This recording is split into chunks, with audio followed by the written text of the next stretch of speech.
Okay, let's talk about something called macroscopic quantum mechanics.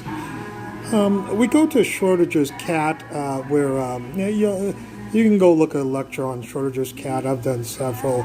You can do anybody's. You can look at anybody's this, and learn. I'm not going to go over that again. My point is that when somebody says is the cat live or dead, the point is that the cat is dying.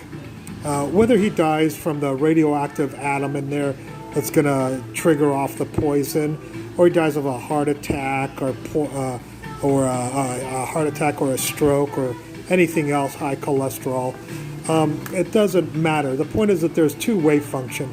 The cat is alive and the cat is dead. My point about macroscopic quantum mechanics is that applies to a lot of stuff. I try to always point out that quantum mechanics really has been around for thousands of years, ever since the universe was created in a sociological sense. When you're home, no, it's made up of two quantum wave functions. You might be able to pay the mortgage, then you own the home. But if you don't pay the mortgage, then you don't own the home. The sheriff comes by and takes it away from you, or the bank. The other thing is somebody else could take the home away from you, and that's a tornado or a fire. There's a lot of things that can take your home away. So do you really own the home? I don't know. There's many wave functions on that home that can collapse, and then you don't own the home. If the statement is strictly, do you own a home or your home? The same thing, of course, with your car. You don't make the payments on it. The repo man might come at 3 a.m. and tow it away when you're asleep.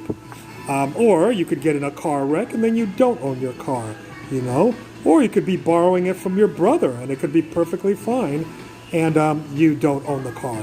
I have a faith video which you can watch. It's about probabilistic analysis. It's not about going to church. And that is that quantum mechanics is a deterministic theory, but it's also a probabilistic theory. It has to do with the level of complexity, or what's called hidden variables within it. So, but a deterministic world can evolve into a probabilistic world if you have enough hidden variables. When you're on an airplane, you're alive and you're dead, just like Schrodinger's cat. And when you're in a war, you're alive and you're dead. When you're in a car, you're alive and you're dead. 1 second later, you could die. Same thing with a bathtub or a kitchen.